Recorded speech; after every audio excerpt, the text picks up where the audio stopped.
Are you ever curious of what lies in the dark web? Access granted. Do you want to discover as you go deeper and deeper upon layers of files and onion links? Well then, let's check out the Dark Web Archive.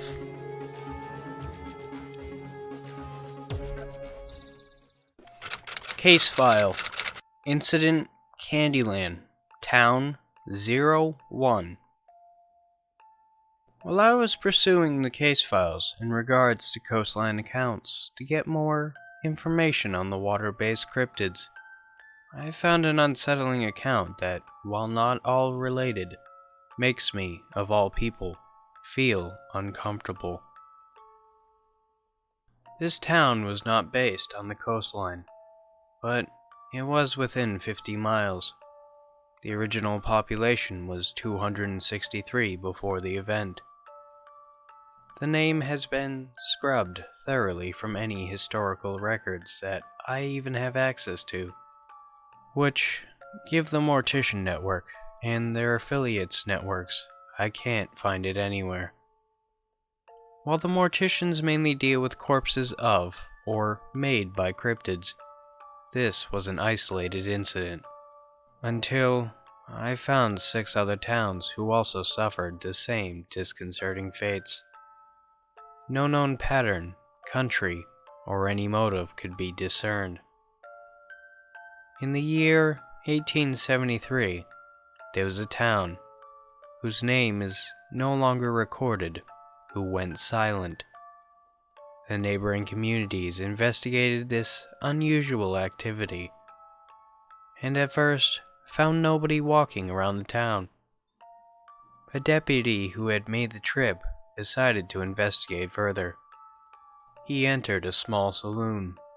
He submitted his investigation in the report below. I came here after Mr. Sampson reported that the farmers hadn't seen their shipment of oats. The sheriff sent me to investigate. Traveling wasn't too bad, as it was a place I have been to from time to time. But as I drew closer, my stomach started to churn uncomfortably. Pressing on, as I trotted into the main town hall area, I felt something very bad had happened. I had seen no children, no farmers, nobody. It was a ghost town. A ghost town won't haunt me like what I saw in the saloon. Entering the saloon, I saw 3 people sitting around a table, in the middle of a game of cards, and the barkeep was behind the bar. But the first thing that tipped me off was the air smelled sickly sweet. None of them were moving. I walked towards the card players, but they never reacted to me. I called out to them, but they were like dummies. The sweet smell got stronger. I grabbed the shoulder of one of them, and it just felt wrong. The arm didn't feel right. I backed off and swore. I looked closer and the skin just looked wrong. My gut was telling me to run, but I didn't want to think what the sheriff would call me. I headed over to the barkeep, and he just stood there and never moved. That smell came again. Not as strong than the others, but it was still there. When I looked at the barkeep, I saw something very wrong. His eyes were gone. No blood. It just looked like hard candy. I ran. I forgot my damn horse until I made it back to the sheriff's office back home. The sheriff and the doctor arrived to investigate, and they found that all 263 inhabitants had undergone the same effect. The sheriff left the doctor to work. He autopsied all of the people, and given the near identical results, only differing in volume due to body size, The components of what the bodies were turned into will be listed below. The skin is tougher, similar to leather. There had been no damage to the skin, other than the fact it had been treated to make it tougher. The fatty tissue underneath is cooking fat that was cold and slightly solid. Muscle tissue has become candy floss. Cartilage is replaced with taffy, and the bones are dried sugar compacted into the skeletal form.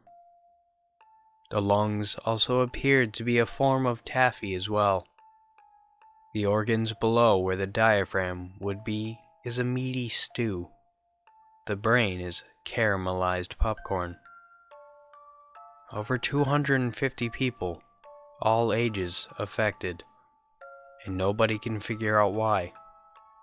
The doctor, after conducting the autopsies, quit, and according to reports, left town whenever a traveling carnival arrived.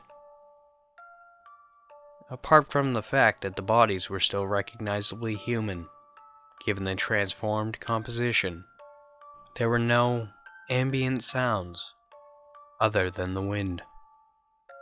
There were no flies, crickets, bees, wasps, or any other loud insect. No birds sang, no dogs or cats, just silence. The animals that were on the farms were also missing.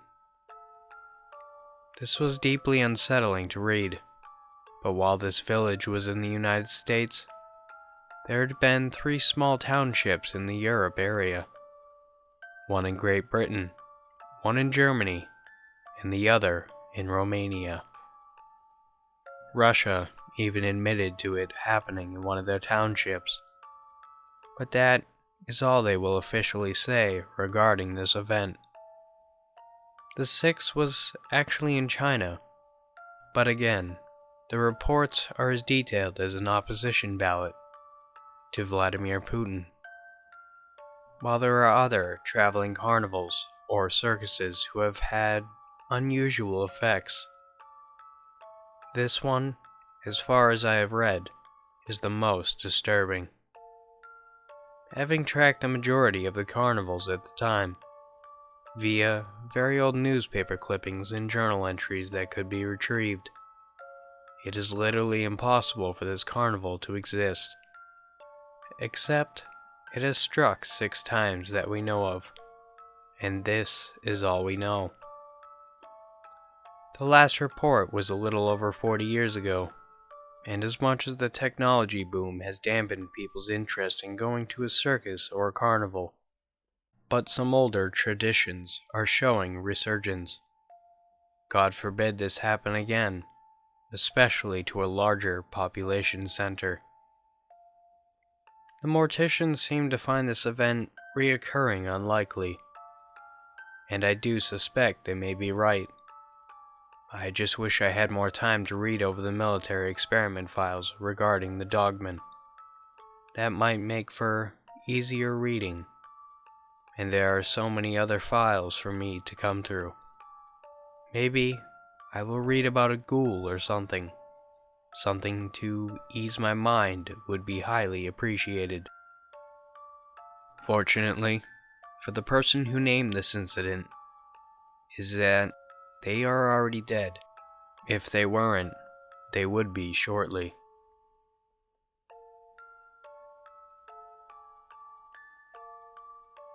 Hey everyone, thanks for watching. I appreciate it a lot. And also, big thanks to my patrons, and if you want to support me, the link to my Patreon is in the description below. And if you want to hear more scary stories in the future, don't forget to like, subscribe, and comment on this video. Thank you.